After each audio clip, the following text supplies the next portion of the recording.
Hello everyone, this is Marita Renee.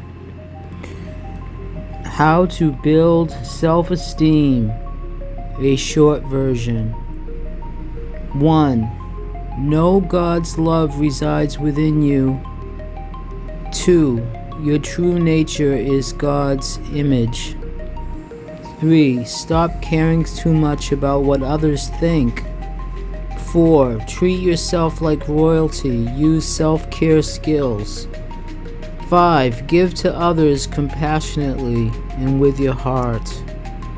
6. Use your God-given gifts for God, yourself, and others. 7. Forgive yourself as God forgives you.